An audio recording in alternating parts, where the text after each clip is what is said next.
ایک بار پھر درود بھیجے گا محمد و آل محمد پر.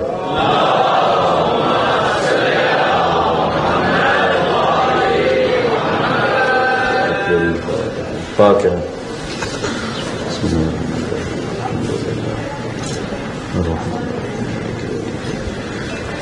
إياك نعبد وإياك نستعين اهدنا الصراط المستقيم صراط الذين أنعمت عليهم غير المغضوب عليهم ولا الضالين.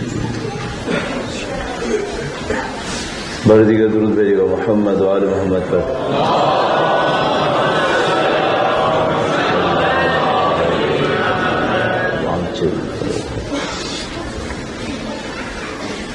أعوذ بالله من الشيطان الرجيم. بسم الله الرحمن الرحيم. الحمد لله رب العالمين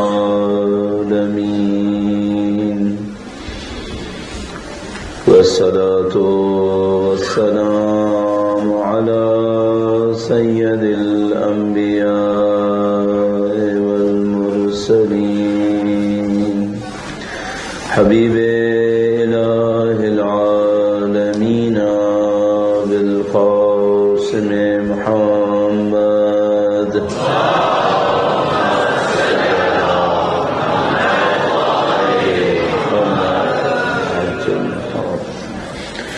وعلى آله الطيبين الطاهرين سيما بقية الله في الأراضين.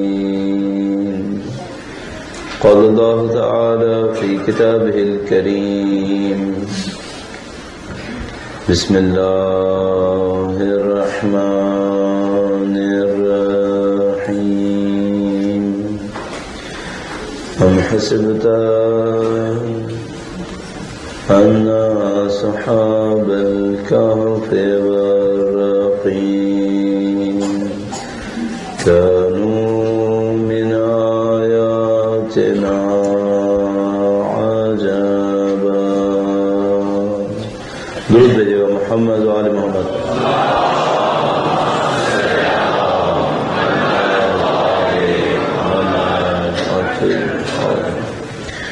پروردگار عالم کا انتہائی احسان ہے اس نے ہمیں آپ کو سید الشہداء کے عزاداروں سے قرار فرمایا ہے.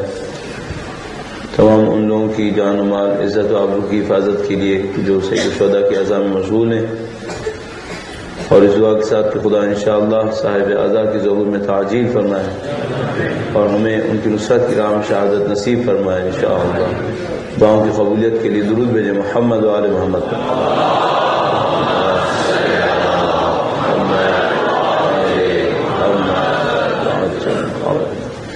پروردگار عالم نے انسان کو ایک خاص فطرت کے اوپر خاص صلاحیتوں کے ساتھ خلق فرمایا ہے.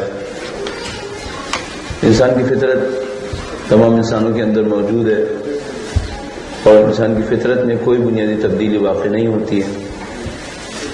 جو چیز آپ کی فطرت میں ہے وہی آپ سے پہلے چاہے کتنا ہی پیچھے انسان آئے ہوں ان کے اندر بھی تھا. کسی جغرافیہ کے اندر محدود نہیں ہے، ہر علاقے کے لوگوں کی فطرت وہی رہتی ہے. فطری امور وہ ہوتے ہیں جن کے ذریعے سے ہماری زندگی گزر رہی ہے. اس میں جذبات بھی شامل ہیں، اس میں کچھ دلائل بھی شامل ہیں. مثلا خدا تعالی نے خواتین کے اندر بچوں کے لیے ایک محبت فطرت میں قرار دے دی. اگر نہ ہوتی یہ محبت تو نہیں معلوم ماں کا کردار دنیا کے اندر کون ادا کر سکتا تھا. اسی طریقے سے خدا تعالی نے مرد کے اندر ایک خاص حمیت غیرت قرار دی ہے. خدا نہ کہنا اعوذ باللہ اگر یہ تصور کریں کہ یہ صلاحیتیں انسانوں کے اندر نہیں ہوتی زندگی گزارنا ناممکن تھا. اسی طریقے سے خدا تعالی نے ہم سب کو ایک خاص فطرت پہ خلق کیا ہے. ہم سب کے اندر کمال کی طرف بڑھنے کی ایک خواہش ہے. ہم سب لوگ کمال حاصل کرنا چاہتے ہیں، پرفیکشن کو حاصل کرنا چاہتے ہیں. چاہے کوئی انسان صحیح کام کر رہا ہو وہ بھی چاہتا ہے کہ اپنے کمال کے اوپر پہنچے، اور خدا نہ کرے نعوذ باللہ کوئی غلط کام کر رہا ہو تب بھی ایسا ہی ہے. سب لوگ چاہتے ہیں پرفیکشن کی طرف بڑھے. صرف مشکل یہ ہے کہ پرفیکشن کا، کمال کا جو مصداق ہے، وہ جو آبجیکٹو ہمارا ہونا چاہیے، اس کے اندر ہم لوگ غلطی کر رہے ہوتے ہیں. کچھ لوگ اپنی زندگی میں چھوٹے چھوٹے آبجیکٹو بنا لیتے ہیں، چھوٹے چھوٹے اہداف بنا لیتے ہیں، سمجھتے ہیں یہی ان کا کمال ہے. اور کچھ لوگوں کی روح اس قابل ہوتی ہے کہ وہ بڑے اہداف کو اپنے لیے طے کر رہے ہوتے ہیں. اس حوالے سے چند نکات آپ کی خدمت میں عرض کروں گا اور اس کو موضوع سے متصل کریں گے. درود بھیجے گا محمد و آل محمد کا.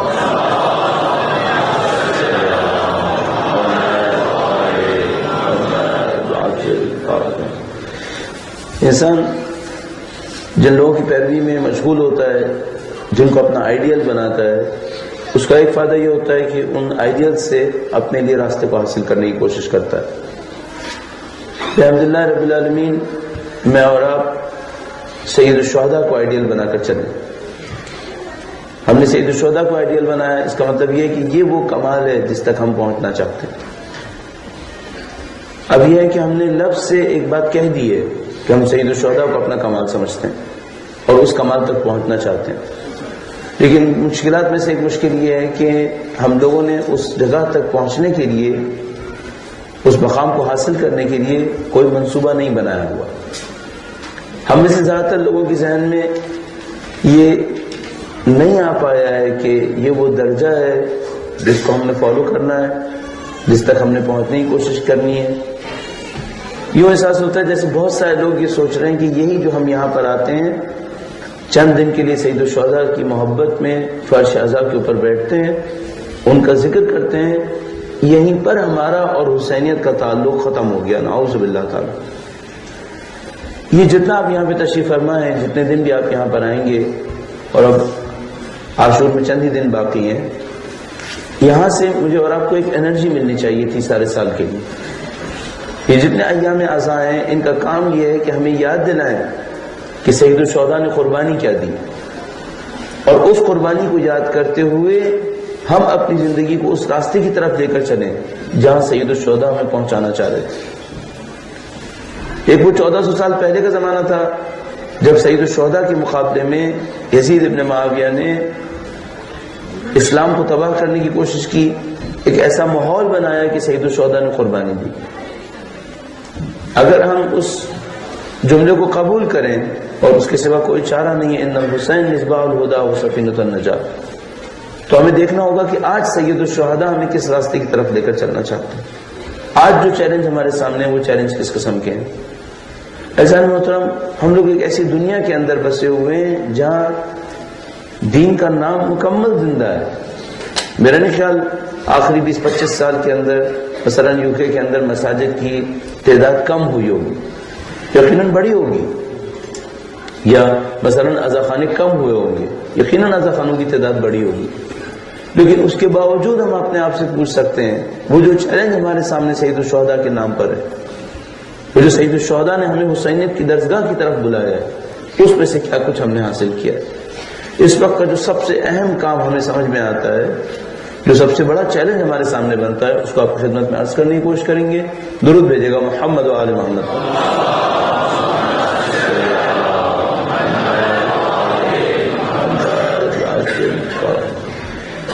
کچھ دن پہلے مجھے یاد آتا ہے میں نے آپ کی خدمت میں عرض کیا تھا کہ ہم لوگوں نے بعض اوقات اس بات کو سمجھنے میں غلطی کر دی، کوتاہی کر دی کہ ہم نے کس چیز کو ڈیفینڈ کرنا ہے، اصل چیز کیا ہے جس کا ہمیں دفاع کرنا ہے. مثلا ایک زمانے تک ہم یہ سمجھتے رہے کہ شاید ہمیں لباس کا دفاع کرنا ہے، اور اسلام کے نام پر ہم لباس کے دفاع میں مشغول رہے. اس سے پہلے ایک زمانہ گزرا ہے ہندوستان کے اندر اور برصغیر کے اندر جب مسلمان صرف زبان کا دفاع کر رہے تھے. وہ یہ سمجھ رہے تھے ہمیں زبان کا دفاع کرنا.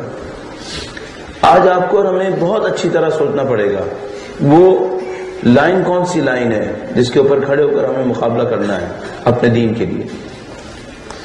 آج کا معاشرہ بہت ہوشیار معاشرہ ہے. میرا نہیں خیال کبھی بھی ایسا وقت آئے جو ابھی تک میں سمجھ پا رہا ہوں کہ وہ ہم سے یہ کہیں کہ تم اپنے دین سے دستبردار ہو جاؤ، تم اپنا دین چھوڑ دو، یہ وقت نہیں آئے گا۔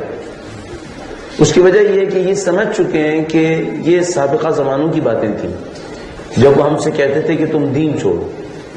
ایک زمانہ ایسا گزرا ہے جب ہم سے کہا جاتا تھا کہ دین چھوڑو، اب قطعاً اس بات کو نہیں کہیں گے۔ اب وہ ہم سے بجائے یہ کہ کہیں کہ دین چھوڑو، وہ ہم سے دین کی روح کو خود بخود چھیننے کی کوشش کریں گے۔ اس کے بعد دین کے ظاہر کو ہمارے ہاتھ میں چھوڑ دیں گے اور دین کی روح کو ہم سے نکال چکے ہوں گے۔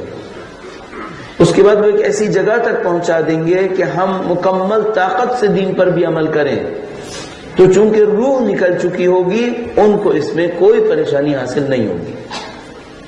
سادہ سی مثال آپ کی خدمت میں عرض کرتا ہوں اور اس کو دہرایا کرتا ہوں اپنے لیے بھی، تاکہ ہم دین کی حقانیت کو سمجھنے کی کوشش کریں۔ درود بھیجے گا محمد و آل محمد۔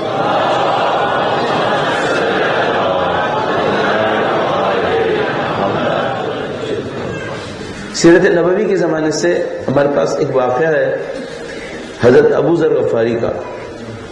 حضرت ابو ذر غفاری اللہ کے رسول کے پاس آئے، ہجرت سے پہلے کی زندگی، سخت زندگی، مسلمان اپنے دین کے نعروں کو لوگوں کے سامنے برملا آشکار نہیں کہہ سکتے تھے۔ کفار مکہ بہت مضبوط تھے اور جو بھی اس کام کو کرتا تھا اس کو سزا ملتی تھی۔ حضرت ابو ذر غفاری اللہ کے رسول کے پاس آئے اور کہا کہ اے اللہ کے رسول، اگر یہاں پر اذان دی جائے تو کیسا ہے؟ اللہ کے رسول نے کہا اچھا ہے۔ باقی مسلمانوں نے سمجھا کہ اگر تم اذان دو گے تو یہاں پر تمہارے لیے حالات بہت سخت ہو جائیں گے۔ آپ کو مکہ کی اس زمانے کی زندگی کا شاید اندازہ ہو کہ مکہ کی زندگی میں قبیلہ پرستی تھی، قبیلے کو خداؤں کے ہاتھ میں پوجا کرتے تھے۔ یعنی اگر کوئی شخص کسی قبیلے کا تھا تو چاہے مسلمان ہی کیوں نہ ہو گیا ہو، ان کے اعتبار سے کوئی اس کے اوپر ہاتھ بھی اٹھائے تو سارا قبیلہ دفاع کے لیے آ جاتا تھا۔ اور اگر کوئی چھوٹے قبیلے کا ہوتا تھا تو چاہے وہ کسی بھی فکر کا ہو، اس کا دفاع کرنے والا کوئی نہیں آتا تھا۔ تو لوگوں نے حضرت ابو ذر کو سمجھایا کہ ابو ذر تم مکہ کے قبیلے کے نہیں ہو۔ حضرت ابو ذر کا تعلق دور افتادہ ایک علاقہ ربضہ سے تھا، وہیں پر جہاں وہ بھوک اور پیاس کے عالم میں فوت ہوئے تھے، خلیفہ ثالث کے زمانے میں، تیسرے خلیفہ کے زمانے میں۔ کہا تمہارا تعلق مکہ سے نہیں ہے، اگر تم مکہ میں اذان دو گے تمہارا قبیلہ نہیں ہے کوئی جو تمہارا دفاع کرے، یہ کفار مکہ تمہارے پر حملہ کریں گے، ہم میں بھی شاید اتنی طاقت نہیں ہوگی کہ ہم تمہارا دفاع کر سکیں۔ حضرت ابو ذر نے اس چیلنج کو اپنے سر پہ لیا اور کہا کہ مجھے کوئی مشکل نہیں ہے، میں اس راستے میں قربانی دینے کو تیار ہوں، میں اذان دوں گا اور جو ہوگا وہ میں اس کو جھیلنے کی کوشش کروں گا۔ حضرت ابو ذر نے اذان دینا شروع کی اور جیسے انہوں نے اذان دینا شروع کی، کفار نے ان کے اوپر حملہ کیا، شدید ترین حملہ ہوا اور یوں احساس ہوا کہ جیسے اب حضرت ابو ذر اس حملے سے نہیں بچ پائیں گے۔ بہرحال ایک خاص موقع کے اوپر مسلمانوں کو غیرت آئی اور انہوں نے کہا کہ ٹھیک ہے جیسا بھی ہے، چاہے ہماری تعداد کم ہی صحیح، ہم اپنے بھائی کو اس طرح دشمن کے ہاتھوں نہیں مرنے دیں گے۔ وہ اٹھے، انہوں نے حضرت ابو ذر کا دفاع کیا، حضرت ابو ذر کو اس مجمع سے نکال کر لے کر آئے اور ان کی جان بچ گئی۔ میں صرف ایک بات سوچتا ہوں، ایک زمانہ تھا جب ہم کفر کے سامنے اذان دیتے تھے تو وہ ہماری اذان قبول نہیں کرتے تھے۔ آج ہم 25 لاکھ بظاہر فرزندان توحید جمع ہو کے حج کرتے ہیں اور وہ اپنے سیٹلائٹس ہمیں دیتے ہیں کہ تم اپنی تکبیر کی آواز جہاں پہنچانا چاہو پہنچا۔ کیوں خطرہ احساس نہیں کرتے؟ پہلے وہ ایک اذان نہیں دینا چاہتے تھے، وہ خطرہ سمجھتے تھے کہ اگر ان کی اذان، ان کے قرآن کی آواز دوسروں کے کانوں کے اندر گئی تو اس سے اثر ہوگا۔ آج کیوں احساس نہیں کرتے ہو؟ اپنے سیٹلائٹس ہمیں دیتے ہیں، اپنے ٹیکنیشینز بھی دیتے ہیں، ساری فیسلٹیز دیتے ہیں اور اس کے بعد کہتے ہیں ٹھیک ہے اگر ہمیں اتنا پیسہ دیتے ہو ہم تمہارے حج کو دنیا میں جہاں چاہو گے پہنچا دیں گے۔ کیوں خطرہ احساس نہیں کرتا؟ صرف ایک بات سمجھ میں آتی ہے، ہمارے پاس کوئی ایسا دل نہیں ہے جو حضرت ابو ذر کی طرح اذان دے سکے۔ ہماری اذان کے اندر طاقت نہیں ہے۔ ہمیں یہ دیکھنا پڑے گا وہ چیلنج کون سا چیلنج ہے جس کو ہم نے اپنے کندھوں کے اوپر اب لینا۔ بس اگر کوئی یہ سمجھ رہا ہے چیلنج یہ ہے کہ مجھے ایک اذان دینی ہے، ایک حج کا پیغام لینا ہے، کچھ تصاویر لینی ہے جو دنیا تک پہنچانی ہے، یہ تو خود بھی کرنے کو تیار ہے، وہ خود تیار ہے اس کام کے لیے۔ وہ کہیں اور پر ہم پہ ضرب لگانے کی کوشش کر رہے ہیں، وہ جو ضرب لگا رہے ہیں وہ آئیڈیالوجی کے اندر لگا رہے ہیں۔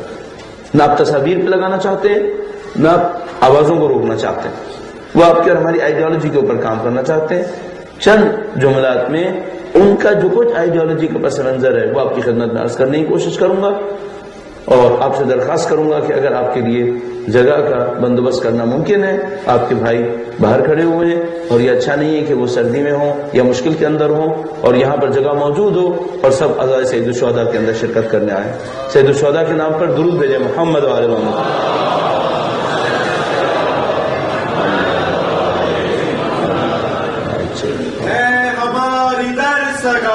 کربلا کربلا حق کا سیدھا راستہ، کربلا کربلا شہادتوں کا راستہ، کربلا کربلا عزتوں کا راستہ، کربلا کربلا جنتوں کا راستہ، کربلا کربلا ہدایتوں کا راستہ، کربلا کربلا محمد و آل محمد سلوات۔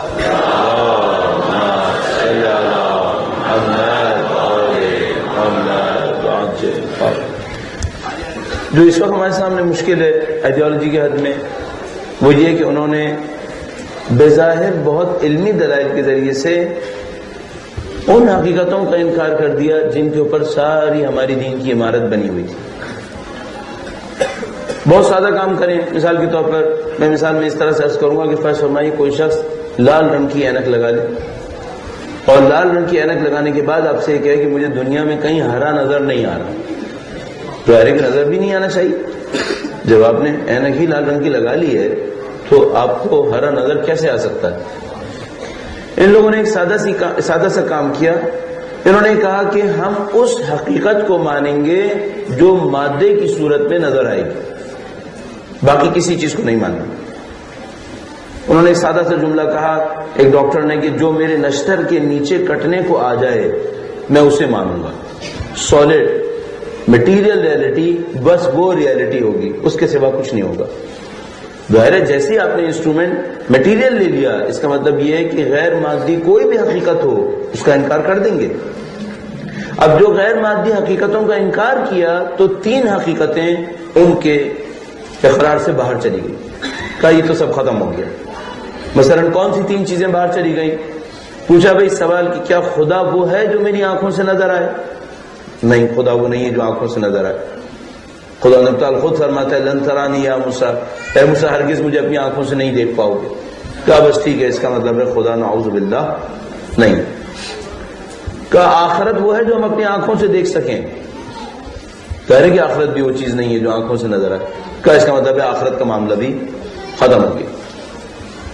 اس کے بعد روح کوئی ایسی چیز ہے جو آنکھوں سے نظر آ جائے، وزن میں تولی جا سکے کہ انسان جب مرے اور اس کی روح جائے تو ہم کہیں اتنے گرام کی روح انسان کے جسم سے نکل گئی؟ کہہ رہے کہ ایسا نہیں ہے، روح بھی ایسی کوئی چیز نہیں ہے۔ اور کوئی ایک سرجن سائنٹسٹ نے کہا کہ بھئی اگر میں باڈی کو چیروں تو کیا کہیں روح ملے گی مجھے؟ چونکہ نہیں ملے گی، اس کا مطلب یہ ہے کہ نہیں ہے۔ ان دلائل کے تحت یہ جو ان کے بہت عالمانہ دلائل تھے، خدا کا بھی انکار ہو گیا، آخرت کا بھی انکار ہو گیا، اور روح کا بھی انکار ہو گیا۔ اب جب یہ تینوں چیزیں چلی گئیں تو بچا کیا ہے پھر؟ اب یہ ہے کہ اس پوری کائنات میں سے خدا ختم ہو گیا۔ جب خدا ختم ہو گیا تو کون سی چیز ہے جو خدا کی جگہ آئے گی؟ یہ ایک مشکل کوشچن ہے جو اس وقت ہمارے اور آپ کے سامنے ہے۔ جو خدا کو نہیں مان رہا وہ خدا کی جگہ کس چیز کو رکھ رہا ہے؟ دو چیزوں میں سے کسی ایک چیز کو رکھے گا۔ جو خدا کو نہیں مانے گا یا وہ اپنے آپ کو اس پوری کائنات کا محور بنائے گا، کہے گا انسان سب کچھ ہے، کیونکہ خدا نہیں ہے یہاں پر۔ یعنی اگر میں یہ کہوں گا کہ مجھے وہ کرنا چاہیے جو خدا چاہے تو وہ جواب میں کہے گا مجھے وہ کرنا چاہیے جو میرا دل چاہے۔ اس کی وجہ ہے کہ خدا ہے ہی نہیں، جو کچھ ہوں وہ میں ہی ہوں۔ اور دوسری چیز جس کی میں ابھی تشریح نہیں کر پاؤں گا جو وہ بہت آسانی سے کر رہے ہیں، انہوں نے خدا کی جگہ سوسائٹی کو رکھ لیا ہے۔ انہوں نے ٹرمز کو، ٹرمنالوجیز کو بہت ہوشیاری سے استعمال کرتے ہوئے سوسائٹی اور اس کی نمائندگی میں گورنمنٹ کو خدا کی جگہ پہ لا کے رکھ دیا۔ یعنی اگر پہلے یہ تھا کہ خدا تھا جو حکم جاری کرتا تھا اور سب اس کا حکم مانیں گے، اب یہ ہوگا کہ سوسائٹی حکم جاری کرے گی، اور سوسائٹی جو حکم جاری کرے گی وہ سب پر ماننا ایسے ہی واجب ہوگا جیسے خدا حکم جاری کرے تو ماننا واجب ہوگا۔ نہیں مانیں گے تو سزا اٹھانی پڑے گی۔ اور جس طرح ہمارے یہاں تصور تھا کہ اچھا انسان وہ ہے جو مومن ہوگا، تو انہوں نے کہا کہ ہمیں اس سے کوئی غرض نہیں کہ مومن ہوگا یا فاسق ہوگا، اچھا انسان وہ ہے جو اچھا سٹیزن ہوگا، ختم۔ تو حقیقت یہ ہے کہ بہت باریک کام کرتے ہوئے انہوں نے خدا کا انکار کیا، خدا کو وہاں سے نکال دیا، اور خدا کی جگہ یہ ہیومنزم کو لے آئے کہ انسان سب کچھ ہے، یا سوسائٹی اور اس کی نمائندگی میں گورنمنٹ ہے جو سب کچھ ہے، سارے کام انجام دے گی۔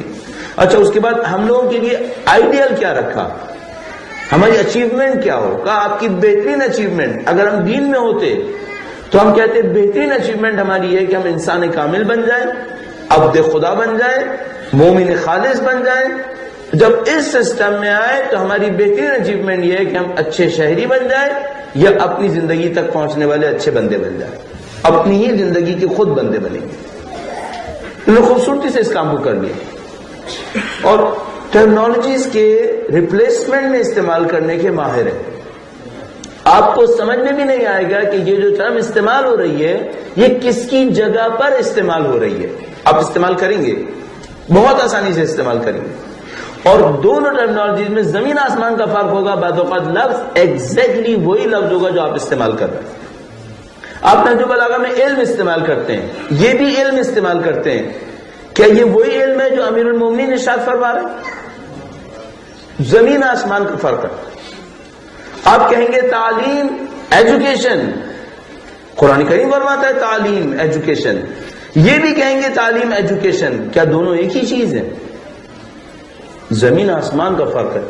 یہ کہتے ہیں ڈیولپمنٹ، آپ بھی کہیں گے ڈیولپمنٹ۔ ہم نے چند دن پہلے بات کی ہے تزکیہ نفس، انسان کی ترقی، اس کا کمال، ڈیولپمنٹ دونوں سیم ہے۔ ان کے ڈیولپمنٹ میں اور آپ کے ڈیولپمنٹ کے اندر زمین آسمان کا فرق ہوگا۔ ہم ٹیکنالوجیز کے اس کمپلیکیشن کو نہیں سمجھ پا رہے اور ہم ان کے دام میں پھنسے چلے جا رہے ہیں۔ بس پہلی حقیقت جس کا انہوں نے انکار کیا وہ خدا کو نکال دیجئے۔ خدا کو نکال دیا، اس کے ریپلیسمنٹ میں کیا ہے؟ یا تو آپ خود آ جائیے یا آپ سوسائٹی کو رکھ لیجئے۔ دوسری حقیقت جس کا انکار کیا وہ آخرت تھی، کہا ہمیں آخرت سے کوئی سروکار نہیں ہے، آخرت کو ہم سمجھتے ہی نہیں۔ جب آخرت نکل گئی تو اب جو کچھ آپ کے پاس بچا ہے وہ یہ دنیا بچی ہے۔ اب جو کامیابی ہے، جو ناکامی ہے، جو اچیومنٹ ہے، وہ سب کا سب صرف اس دنیا کے اندر۔ اور اس دنیا کا مطلب کیا ہے؟ آپ کی عمر 60 70 80 سال، یہی کچھ ہے۔ اس کا مطلب ہے جو آپ نے تیر مارنا ہے وہ یہی مارنا ہے۔ آرام چاہیے، اسی میں چاہیے، سکون چاہیے، اسی میں چاہیے، اور اگر کوئی کہے میں اس کو قربان کروں تاکہ کچھ اور سکون ملوں تو اس کے بعد کوئی تصور ہے ہی نہیں، معاملہ ہی ختم ہو گیا۔ جو کچھ ہے وہ یہی ہے۔ یہ آخرت کا انکار۔ آخری چیز جو بچی وہ روح تھی، کہ ہم نے ساری عمارت کھڑی کی تزکیہ نفس کے نام پر، تو کہا نفس ہے اور اس کا ایک تزکیہ ہے۔ انہوں نے کہا ہمیں نفس نظر نہیں آتا، ہمیں روح نظر نہیں آتی۔ جو کچھ انسان کے اندر بچا وہ یہ باڈی بچ گئی۔ اب اگر آپ کی کوئی کامیابی ہے تو کیا اس کا تعلق روح سے ہو سکتا ہے؟ کہا نہیں، روح ہے ہی نہیں۔ جب روح ہے ہی نہیں تو آپ کی ساری کامیابی ناکامی صرف اس بدن کے اوپر رہے گی۔ اب ان تینوں چیزوں کو جمع کر لیجئے۔ پہلے آپ کا انسان تھا جو خدا کا بندہ تھا، آخرت کی طرف سفر کر رہا تھا، اپنی روح کو لے کر ترقی کر رہا تھا۔ اب جو ان کے اس کام کے نتیجے میں بچا وہ ایک ایسا انسان بچا جس کا کوئی خدا نہیں ہے، جس کا کوئی خالق نہیں، نعوذ باللہ تعالی۔ اس کے اندر کوئی روح نہیں ہے، اس کے اندر صرف بدن ہے، اور اس کی کوئی آخرت نہیں ہے، اس کی صرف دنیا ہے۔ اب اس دوسرے قسم کے انسان کی کامیابی کیا ہے؟ کس چیز کو کہوں کہ اس کی کامیابی ہے؟ اس کی کامیابی صرف ایک چیز میں رہ جائے گی، اپنے بدن کو کتنی لذتیں پہنچائے، بس یہ اس کی کامیابی ہے۔ جسم کی مادی لذتوں کو کتنا اپنے بدن تک پہنچا سکے، اس کے لیے جد و جہد کرے گا، اسی کو ہدف بنائے گا، اس کو قربان کرنے کا کوئی کوشچن نہیں ہے یہاں پر۔ اچھا، جیسے آپ اس کام کو لے لیتے ہیں کہ بھئی ہاں ٹھیک ہے، جسمانی لذتیں ہدف بن گئی، تعجب کی بات یہ ہے کہ یہ ماقبل مسیح فلسفے کے اندر بھی اس قسم کی چیزیں موجود تھیں۔ یونان کے زمانے میں ایک فلسفی اس زمانے میں ابھری تھی جس کو ایپیکورزم کہتے تھے. ایپیکورس اس بات کے فلسفے کی حد میں معتقد تھے کہ انسان کی زندگی کا ہدف صرف اور صرف مادی لذتیں حاصل کرنا ہے، صرف اور صرف یہ. تو اس زمانے کے بادشاہوں کا بیان کرتے ہیں، کہتے ہیں جو ایپیکورس رولرز تھے وہ ایک دفعہ کھانا کھاتے تھے، بہت معذرت کے ساتھ عرض کر رہا ہوں، جو فلسفی کے اندر لکھا بیان کر رہا ہوں، وہ کھانا کھاتے تھے اور پھر پروں کو منہ میں ڈال کر الٹی کر کے دوبارہ کھانا کھاتے تھے. کہتے تھے کامیاب انسان وہ ہے جو زیادہ مزہ لے سکے. ایک دفعہ کھانے کی لذت کم ہے، 2-3 دفعہ یہی کام کریں تاکہ ہم زیادہ کامیاب انسان کہلائیں. اب آپ کو کتنی حماقت لگ رہی ہے یہ کہ بھائی کوئی مرغی کا پر اپنے منہ میں ڈالے اور مثلا وہ حرکت کرے اور اس کے بعد چند دفعہ کھانا کھا کر کہے کہ یہ میری لذت ہے. متاسفانہ آج کا انسان یہی پہنچا ہوا ہے، بالکل یہیں پر ہے. 10 دفعہ کھانا نہیں کھائے گا، اس سے بڑا خرچہ 25,000 قسم کے لباس پہن کے کرے گا، یہی کرے گا. بار بار گاڑیاں تبدیل کر کے کرے گا، بار بار گھر کے سامان تبدیل کر کے کرے گا، بار بار اپنی زندگی کے اندر مادے کے اوپر، میٹر کے اوپر، میٹیریل رقابتوں کے اندر پھنس کر، کمپٹیشنز کے اندر پھنس کے اپنے پیسے گزارا کرے گا. وہ اسی کام کو کرے گا اور اس کام کو کر کے لذت حاصل کرے گا کہ یہ لذت ہے، اسی میں مزہ ہے. یعنی اگر آپ کسی کے پاس پیسہ دیکھیں اور وہ یہ سارے کام نہ کر رہا ہو تو آپ اس کے بارے میں یہ سوال کر سکتے ہیں کہ پھر تم نے پیسہ کمایا ہی کیوں تھا؟ کیونکہ پیسے کا تو مسئلہ یہی ہے کہ اس کے ساتھ کرنا ہی یہی ہے. ہمارا جو اصلی چیلنج ہے وہ اس مینٹالٹی سے باہر نکلنے کا چیلنج ہے. آپ اس سے باہر کیسے آئیں گے؟ آپ لذت پرستوں کی دنیا کے اندر پھنسے ہوئے ہیں، آپ اس سے باہر کیسے نکلیں گے؟ اور یہاں سے تو شاید آپ کہیں کہ میں کسی طریقے سے نکل آؤں گا، آپ کی نیکسٹ جنریشن کیسے نکلے گی؟ اس کو آپ اس لذت پرستی کی جال سے کیسے نکالیں گے؟ اچھا اب ایک اور سوال کرتا ہوں میں آپ سے، تھوڑا سا ہم اس کی گہرائی کو اور آگے بڑھانے کی کوشش کرتے ہیں. اگر دنیا میں لذت پرستی پھیل گئی، اس میں نقصان کیا ہے؟ ایک ہمارا وہ تصور تھا جو اسلام سے ہم نے حاصل کیا کہ بھئی ایک خدا ہے، ہمیں خدا کا بندہ بننا ہے، ایک آخرت ہے جس کی طرف ہم نے بڑھنا ہے، ایک ہماری روح ہے جس کے اندر ہم نے کمال حاصل کرنا ہے. اس کو چھوڑ کر خدا نہ کرے نعوذ باللہ اگر ہم لذت پرستوں کی اس دنیا کے اندر آ جاتے ہیں، لذت پرستی کو اور مادی لذت پرستی کو ہدف بنا لیتے ہیں، اس میں نقصان کیا ہے؟ اس میں صرف ایک نقصان ہے، یہ دنیا کبھی بھی جنگ سے باہر نہیں آئے گی، ہمیشہ جنگ ہوتی رہے گی. یہ ہمیشہ ظلم، بربریت اور ناانصافی میں مبتلا رہیں گے. کیوں ایسا ہوگا؟ اس کی وجہ بہت سادہ سی ہے.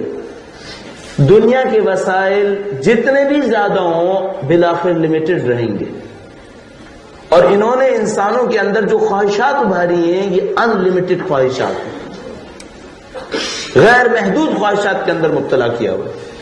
اور اس کی وجہ سے ہمیشہ انسانوں کے درمیان ایک رقابت رہے گی اور ایک جنگ باقی رہے گی. اور اس جنگ اور رقابت میں مظلوم ترین لوگ مڈل کلاس ہوں گے. مطمئن ہو کہ آپ کی خدمت میں عرض کر رہا ہوں. اس کی وجہ یہ ہے کہ مڈل کلاس ہمیشہ ایک خواب کے پیچھے بھاگتی رہے گی، اور وہ خواب وہ اپر کلاس ہے جس میں یہ کبھی داخل نہیں ہو پائیں گے. یہ ہمیشہ مڈل کلاس کے ساتھ رہے گا. مڈل کلاس ایک طرف سے غم احساس کرے گی کہ میرے پاس نہیں ہے، اور ایک طرف سے پش احساس کرے گی کہ مجھے وہاں بڑھنا چاہیے. اس کو قرآن فرماتا ہے کہ سرابن بقیعۃ یحسبہ الظمآن ماء، اس پیاسے کی طرح جو ایک سراب کے پیچھے چلتا رہتا ہے اور سمجھتا ہے یہ وہ پانی ہے جو مل گیا تو میری پیاس بجھ جائے گی. کبھی نہیں بجھے گی. یہ مڈل کلاس اس پیاس کے اندر پستی رہے گی. یہ ایک گاڑی نہیں لیں گے، ان کو پتا چلے گا 10 ماڈلز اور آ چکے ہیں. یہ ایک ڈریس بنائیں گے، ایک گھر بنائیں گے، ان کو پتا چلے گا اس سے بڑا گھر، اس سے اچھا ڈریس اور موجود ہے. ساری زندگی ایک جملے پہ چلے گی، گدھوں کی طرح کمائیں گے، پاگلوں کی طرح خرچ کریں گے. ساری زندگی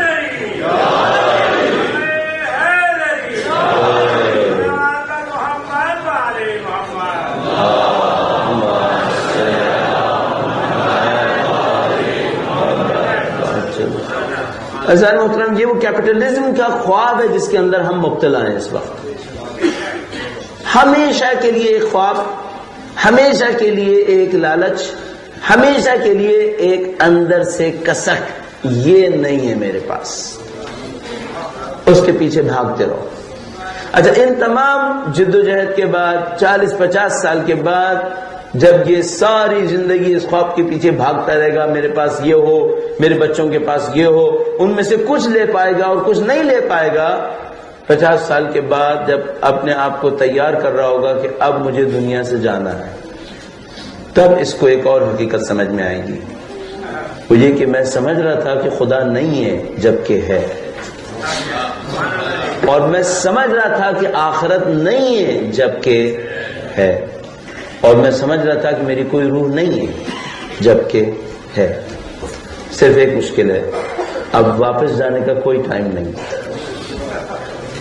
اب میری زندگی گزر چکی ہے، نہ صرف میری زندگی گزر چکی ہے بلکہ جس پٹری پر میں چڑھا تھا میری اولاد اس پہ بہت آگے جا چکی ہے، نہ میرے واپس آنے کا امکان ہے نہ ان کے واپس آنے کا امکان ہے۔ اگر میں ان کے سامنے جا کر ہاتھ بھی جوڑوں کہ میں نے غلط کیا تھا، تم کو اس پہ بٹھایا تھا، اب واپس نہیں آئیں گے، آپ کو بھی چھوڑ دیں گے، اب وہ بیٹھ چکے ہیں اس کے اندر، اور بدقسمتی سے ان کی اس مصیبت کے ذمہ دار بھی ہم ہیں، ہم نے یہ ویلیوز دی ان کو کہ وہ بچہ ہمیں عزیز ہے جو ہمیں زیادہ کما کے دے گا۔ معلوم ہے، آپ اپنے خاندانوں کے اندر دیکھ لیجئے، کیا بزرگی کا احترام ہے یا صاحب ثروت کا احترام ہے؟ اگر آپ کے 4 رشتہ دار بیٹھے ہوں تو اس کا احترام ہے جس کے پاس پیسہ زیادہ ہے، چاہے سن کم ہو چاہے سن زیادہ ہو، اس سے کیا ہے، کسی کو کوئی غرض نہیں ہے۔ عزیزان محترم، ہمارا جو اصلی کرائسس ہے، جو ہمارا اصلی چیلنج ہے، وہ اس آئیڈیالوجی کے مقابلے میں ہے، اور اب ہمیں اپنے آپ سے پوچھنا پڑے گا کہ ہم جو سید الشہداء کے معتقد تھے، ہم نے سید الشہداء سے کیوں کچھ نہیں سیکھا؟ کیوں سید الشہداء کا ماننے والا مادی رقابت میں پڑا ہوا ہے؟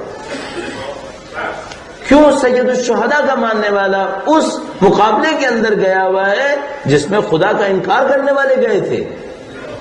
اس کا ہم سے کیا تعلق تھا؟ کب سید الشہداء نے ہم سے کہا کہ تم دنیا کے مادی فیسلٹیز کے لیے، لگژریز کے لیے ایک دوسرے کے ساتھ مقابلہ کرو؟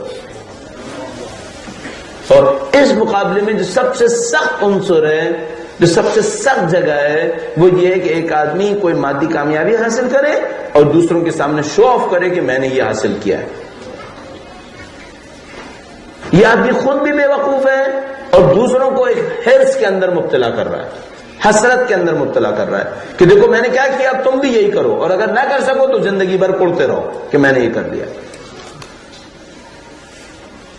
یقین فرمائیے ہمارے چیلنج اور کہیں پہ نہیں ہے، ہمارا چیلنج پہلے یہاں پر ہے، ہم مادہ پرستی سے باہر کیسے نکلیں گے؟ اصلی چیلنج یہاں پر ہے۔ خوبصورتی یہ ہے کہ ہمارے پاس وہ سارے اصول ہیں جن کے ذریعے سے اس سے باہر نکلا جا سکتا ہے۔ انہوں نے ہمیں کیا درس دیا؟ انہوں نے ہمیں درس دیا کہ آپ کی ساری لذتیں مادے کے اندر ہیں، جبکہ ہم جانتے ہیں کہ ہمارے دینی رہنماؤں نے، ہمارے دین نے ساری زندگی کسی اور قسم کی لذتوں کا ہم کو درس دیا ہوا۔ مولا چوتھے امام ایک دعا میں ارشاد فرماتے ہیں، درود بھیجے گا محمد۔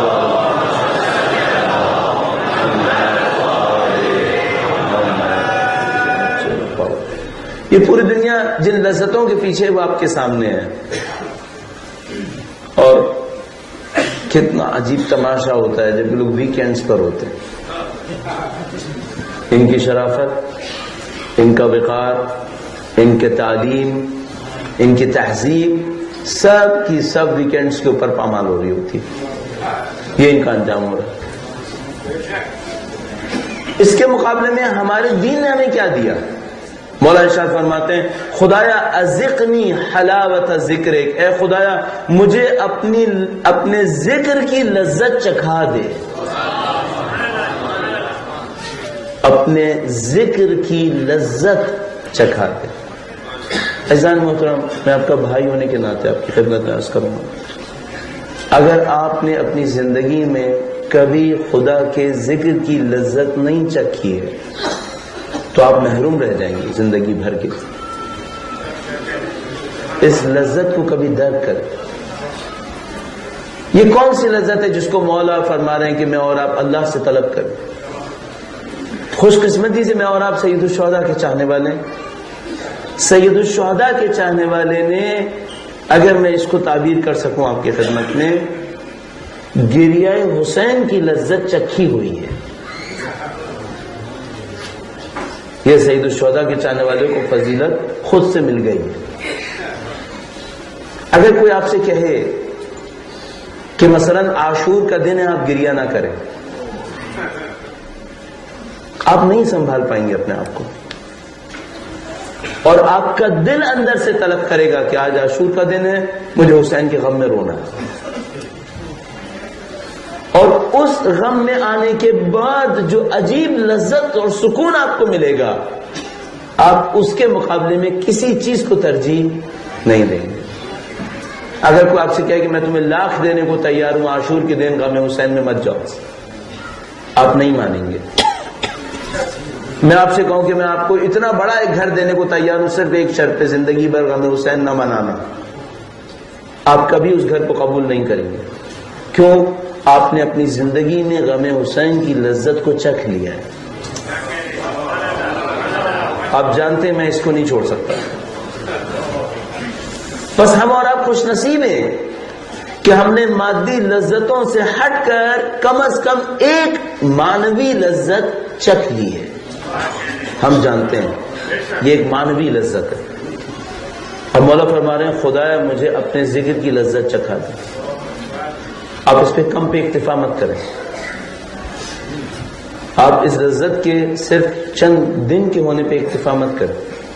اپنی زندگی کو ان لذتوں کی طرف لانے کی کوشش کریں جو خدا آپ کو دینا چاہتا ہے.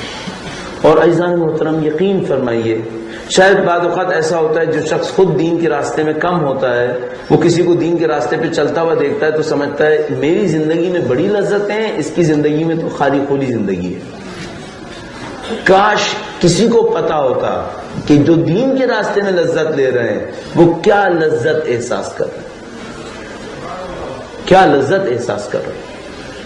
یعنی میں معمولاً یہ واقعہ، چھوٹا سا واقعہ اپنی خدمت میں عرض کروں گا، کرتا ہوں دوستوں کے سامنے، اور آپ سے عرض کروں گا کبھی ان عرفا کے واقعات کو پڑھیے جو اہل بیت اطہار علیہ السلام کی شاگردی میں حقیقت میں عارف بنے. بدقسمتی سے آج کی دنیا ایسی دنیا ہے، ہر اصل چیز کے مقابلے میں اس کی نقل موجود ہے. اصلی غم حسین کے مقابلے میں ایک نقلی غم حسین بھی رکھ دیا گیا. اصلی عرفان کے مقابلے میں ایک نقلی عرفان بھی رکھ دیا گیا. ہمیشہ ہوا ہے یہ، آج بھی ہو رہا ہے. تو وہ جو اصلی عرفاء ہیں کبھی ان کی زندگی کو دیکھیے گا. ایک عارف کا واقعہ بیان کرتے ہیں مشہد مقدس کے اندر. کہتے ہیں حرم میں مطہر پہنچے، سردی کا زمانہ تھا، برف پڑ رہی تھی. مولا کے گنبد کے اوپر ایک چھت ہے، جہاں مولا کا گنبد ہے اس کے اوپر ایک چھت ہے. اس جگہ پر کچھ مقامات ایسے ہیں جس کی بہت فضیلت ہے. ظاہر ہے ہم لوگوں کے لیے ممکن نہیں کہ ہم چھت پہ جا سکیں. آج کل میرا نہیں خیال وہ کسی کو بھی جانے کی اجازت دیتے ہو، لیکن ایک زمانہ تھا جب علماء کو، فضلاء کو جانے دیا کرتے تھے. اہل علم تھے، اہل تقویٰ، پرہیزگاری تھے، ان کو جانے دیا کرتے تھے. وہ عالم وہاں پہنچے، سب ان کے جاننے والے، اور سب جانتے تھے کہ ان کا مقام کیا ہے. ظاہر ہے کہ گنبد کے اوپر جانے کے لیے ہر ایک کو نہیں چھوڑا کرتے تھے. تو کہا کہ ٹھیک ہے، یہ صاحب فضل ہیں، صاحب علم ہیں، صاحب تقویٰ ہیں، ان کو جانے کی اجازت ہونی چاہیے. وہ تشریف لے جاتے ہیں، نگہبان سے کہتے ہیں دروازہ کھولو، مجھے اوپر جانا ہے. وہ جانے دیتا ہے، اوپر چلے جاتے ہیں. سخت برف باری پڑ رہی تھی. خادم ان سے کہتا بھی ہے کہ آپ کی عمر کافی زیادہ ہے، آپ مسن ہیں، اتنی برف باری میں آپ اوپر جا کر عبادت کریں گے، خدا نہ کرے آپ کی صحت کے لیے نقصان دینا ہو، اور میں کچھ دیر عبادت کروں گا، اس کے بعد تم آ جانا اور مجھے لے جانا. کہتا ہے ٹھیک ہے. وہ چلے جاتے ہیں. یہ شخص دروازہ بند کر لیتا ہے تاکہ کوئی اور نہ جائے. رات کی ڈیوٹی ہوتی ہے، رات کی ڈیوٹی دیتا ہے، اور ذہن سے نکل جاتا ہے کہ وہ عالم اوپر ہے. گھر چلا جاتا ہے. صبح کو فجر کے قریب دوبارہ روزے واپس آتا ہے، اور اچانک یاد آتا ہے کہ پتہ نہیں 70-80 سال کے اس بوڑھے کو میں اوپر بند کر آیا ہوں، جہاں سے وہ چیخیں بھی تو کسی کو آواز نہیں آئے گی، اور ساری رات برف باری ہوتی رہی. دروازہ کھولتا ہے، جا کے سوچ رہا ہوتا ہے کہ میں جیسے ہی دروازہ کھولوں گا خدا نہ کرے نعوذ باللہ ان کی روح جا چکی ہوگی، ان کا جسم پڑا ہوا ملے گا۔ جیسے ہی دروازہ کھول کے سامنے دیکھتا ہے تو دیکھتا ہے وہ رکوع میں ہیں اور ان کی کمر پہ کئی انچ برف جمی ہوئی۔ میں آپ سے صرف ایک سوال کروں گا، اگر ان کو رکوع میں کوئی لذت نہیں مل رہی تھی تو اتنی دیر رکوع میں کیسے رہے تھے؟ ہمارے پاس بعض عرفاء ہیں جو رات کو مثال کے طور پر عبادت کو شروع کرتے ہیں، کہتے ہیں خدایا آج سجدے کی رات ہے، پوری رات ایک سجدے کے اندر، آج رکوع کی رات ہے، پوری رات ایک رکوع کے اندر۔ اگر ان کو کوئی مزہ نہیں مل رہا، یہ لوگ یہ کام کیسے کر رہے ہیں؟ اہل بیت نے ہمیں ان لذتوں کی طرف لانے کی کوشش کی، انہوں نے ایک اور چیپٹر ہمارے سامنے کھول دیا۔ اب ذرا تصور فرمائیے، شب زفاف ہے، بی بی کی ازدواج کی شب ہوئی ہے، آج پہلی شب ہے، اور بی بی اپنے اس جوڑے کو صدقہ کر دیتی ہیں جو آج کی رات کے لیے بنایا گیا ہے۔ پہننے میں زیادہ لذت ہے یا صدقے میں زیادہ لذت ہے؟ کہ کون سی لذت ہے جو بیوی ہمیں سکھانا چاہ رہی ہے؟ پوری دنیا ہم سے کہہ رہی ہے کھاؤ کہ اس میں لذت ہے، اہل بیت ہم سے کہہ رہے ہیں کھلاؤ کہ اس میں لذت ہے۔ پوری دنیا ہم سے کہتی ہے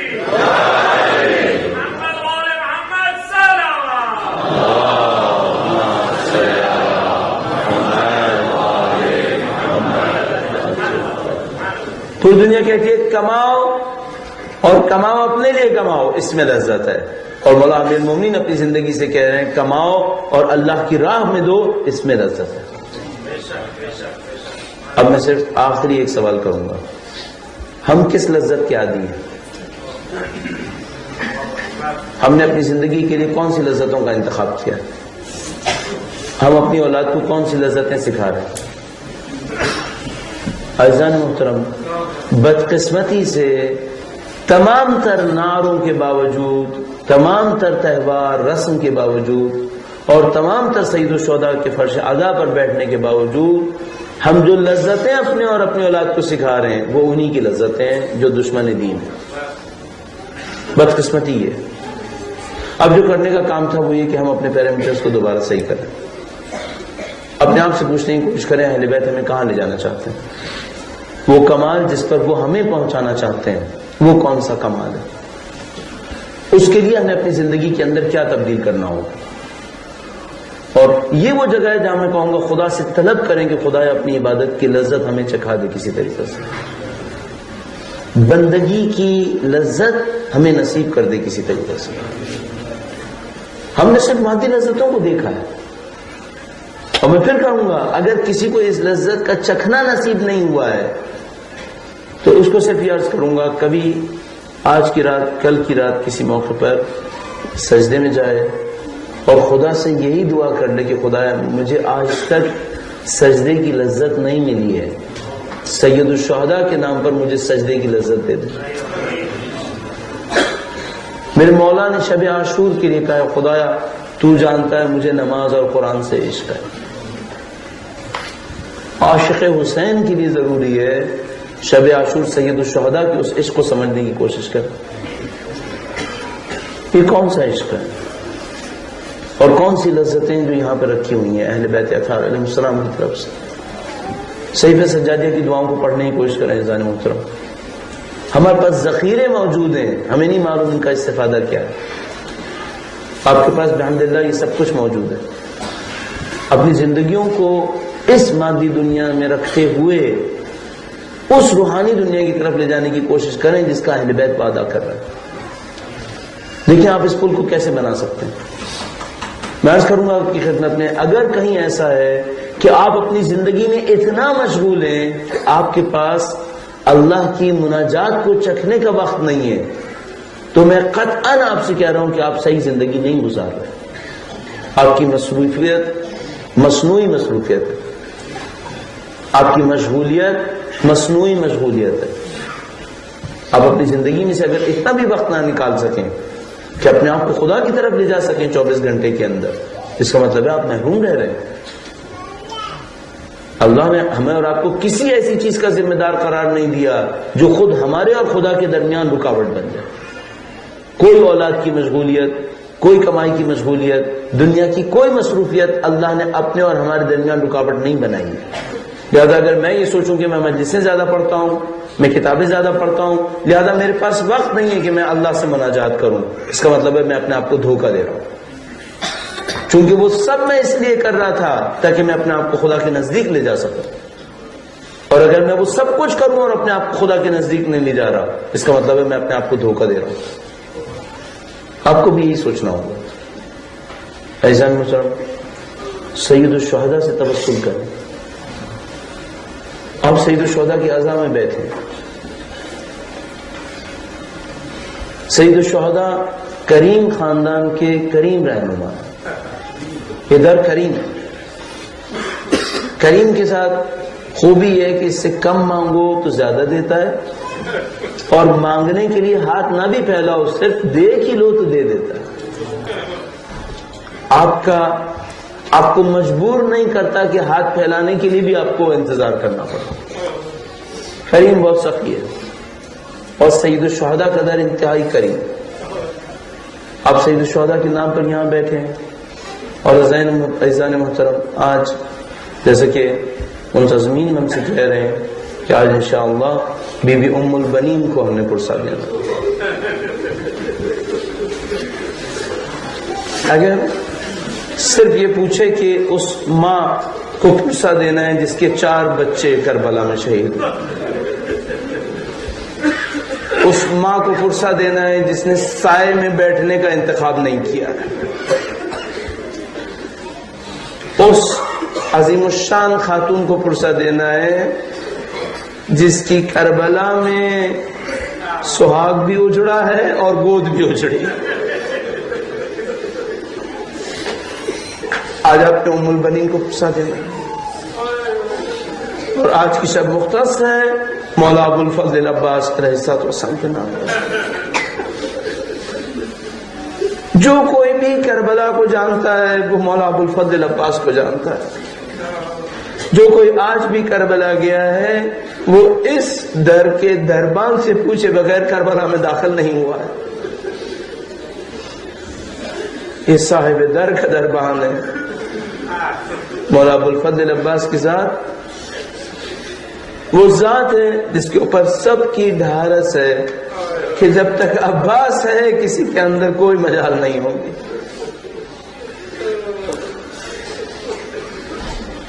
مولا ابو الفضل عباس کے واقعات عجیب ہیں، اور جو اہم ترین واقعات میں ہمارے پاس شروع ہوتا ہے واقعہ وہ شب عاشور سے شروع ہو رہا ہے. شب عاشور پر ایک موقع آتا ہے جب دشمن کی فوج نے آگے بڑھنا شروع کیا ہے. بی بی زینب سلام اللہ علیہ نے اپنے بھائی سے کہا کہ بھائی دشمن کی فوج آ رہی ہے. سید الشہداء کے سامنے بے تابی کا اظہار کیا. سید الشہداء نے مولا ابو الفضل عباس کو طلب کیا اور کہا کہ بھیا جاؤ اور جا کر دشمن سے 1 رات کی مہلت لے کر آ جاؤ.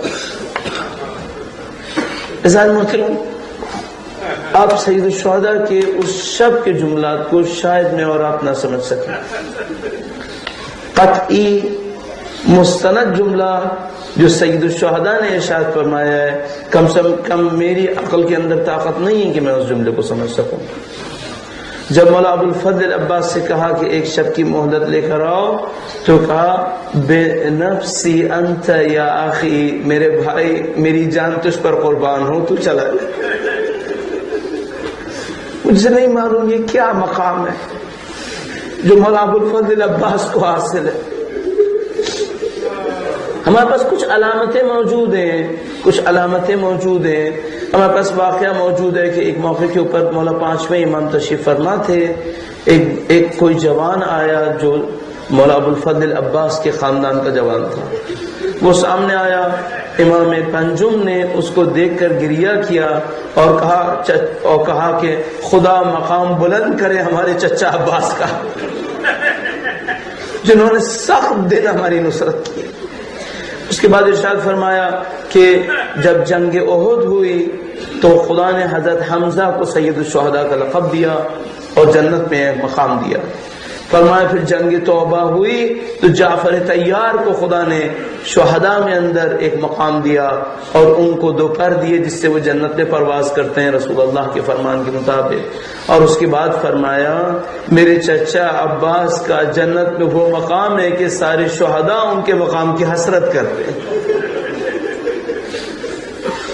اور وجہ صاف سمجھ میں آتی ہے کہ اگر سید الشہداء حضرت حمزہ کا جگر کٹا تھا اور جعفر طیار کے بازو قطع ہوئے تھے تو مولا ابو الفضل عباس کے ساتھ سب کچھ ہوا تھا.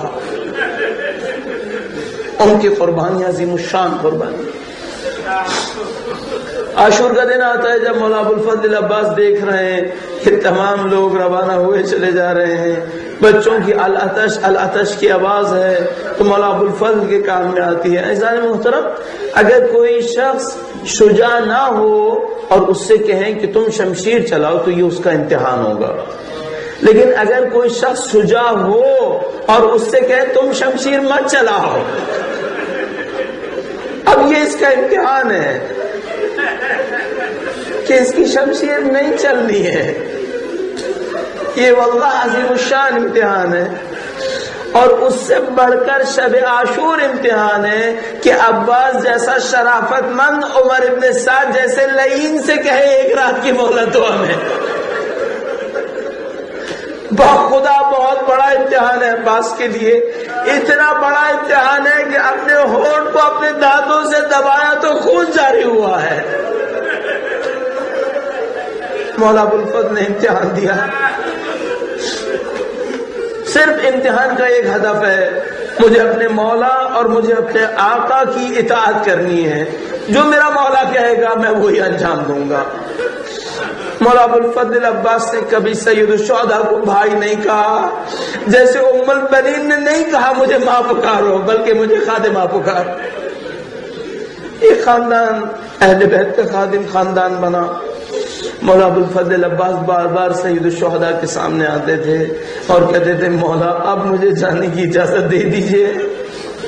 ایک موقع آیا جب العطش کی آوازیں بے تحاشا آئیں, اور ایک موقع کے اوپر مولا ابو الفضل عباس جب اپنے صبر اور تحمل کو آخر تک پہنچا گئے, سید الشہداء کے سامنے پہنچے اور کہا میرے مولا اب مجھے جانے کی اجازت دے دیں, اب میرے دل میں طاقت نہیں ہے. سید الشہداء نے بس ایک جملہ فرمایا, کہا عباس اگر تم چلے گئے تو تم میرے لشکر کے علم بردار ہو, میرے لشکر کا کیا ہوگا؟ اور مولا نے بس اتنا کہا کہ میرے مولا اب لشکر ختم ہو گیا, اب لشکر میں کوئی باقی نہیں رہا. مجھ سے بچوں کی پیاس صحیح نہیں جاتی, مجھے بچوں کی العطش نے قتل کر دیا ہے. بس ایک موقع سید الشہداء نے فرمایا عباس اگر جاتے ہو تو سکینہ کی پیاس کا بندوبست کر لو. میں نے آپ سے عرض کیا تھا کہ کربلا میں پیاس بہت بڑا مقام ہے اور کربلا میں سقا ایک ہی کا نام ہے, یہ سقا سکینہ ہے. مولا عباس گویا خیموں کے سامنے آئے اور بی بی سکینہ سے کہا کہ بی بی آپ اپنا مشکیزہ لے کر آئیے, میں پانی لینے جا رہا ہوں.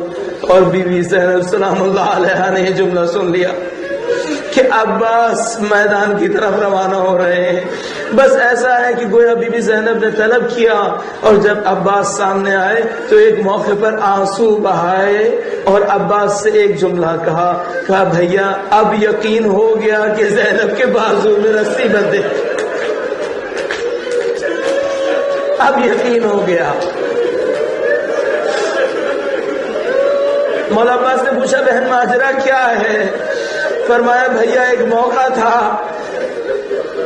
جب ہمارے بابا موجود تھے, ایک موقع پر چادر میرے بازو سے ہٹی تھی, بابا نے میرے بازوؤں کا بوسہ لیا تھا اور کہا تھا زینب تیرے بازوؤں میں رسیاں بندھے گی. فرمایا بابا روتے تھے, بازوؤں کا بوسہ لیتے تھے اور کہتے تھے زینب تیرے بازو میں رسی بندھے گی. تو میں سوچتی تھی جس کے 18 جوان بھائی ہو اور جس کا عباس جیسا بھائی ہو, کس میں مجال اس کے بازو میں رسی باندھے. عباس اب تم جا رہے ہو, اب